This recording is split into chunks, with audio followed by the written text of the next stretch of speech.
గత 2 సంవత్సరాలుగా చూస్తున్నాం. 2 సంవత్సరాలు అందరూ చూస్తున్నారు. దీనికేం ప్రత్యేకంగా ఒకరు వచ్చి సపరేట్గా ఒక ఇన్సిడెంట్ చెప్పాలని లేదు. ఏ విధంగా ప్రభుత్వము పాలకపక్షము పోలీస్ డిపార్ట్మెంట్ను వినియోగించుకొని గొంతు ప్రజాస్వామ్యంలో సామాన్య మానవుని గొంతు ఏ విధంగా నొక్కుతున్నారనేది కళ్ళారా చూస్తున్నాం.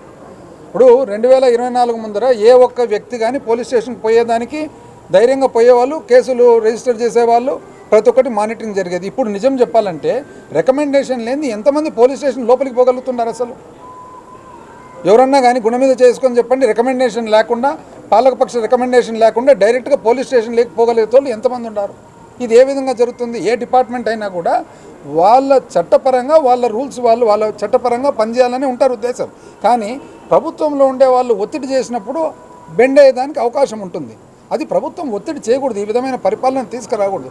విరూపాక్ష గారు పోయినారు, ఒక పరామర్శకు పోయినారు. పరామర్శకు పోయినప్పుడు ఆటోమేటిక్గా ఎదురు కేసులు పెట్టిన వాళ్ళు మాది కరెక్ట్ అనే చెప్తారు, కానీ మా తప్పు కానీ కేసులు పెట్టానని అంటారు. వాళ్ళు పోతే ఎటువంటి కేసులు? ఒకటి 307, ఒకటి SC/ST అట్రాసిటీస్, ఇంకో కేసు, 3 సపరేట్ కేసులు. 3 సపరేట్ కేసులో ఆన్ కెమెరా SC/ST కేసు వాస్తవానికి ఏం జరిగింది, మహిళా మోడెస్టీని ఎవరు ఇది చేశారనేది ఆన్ కెమెరా ఉంది కదా. ఆన్ కెమెరా ఉన్నప్పుడు దాన్ని రెఫర్ చేయొచ్చు కదా. ఆన్ కెమెరా దొరికిన తర్వాత ఇప్పుడు ఏ మహిళ అయితే కంప్లైంట్ లాడ్జ్ చేసినారో ఆ కంప్లైంట్ దారునికి ఏం జరిగింది, ఎవరు యాక్చువల్గా తనను ఇది చేసిండేది, ఇబ్బంది పెట్టినది అనేది ఆన్ కెమెరా ఉంది కదా. ఆన్ కెమెరా ఉన్నప్పుడు మళ్ళీ ఆ కంప్లైంట్ వరకు రెఫర్ చేయొచ్చు కదా. అంటే ఇది ఉద్దేశపూర్వకంగా కేవలం ప్రతిపక్ష గొంతు నొక్కాలనే ఒక ఆలోచనతో చేస్తున్న పని.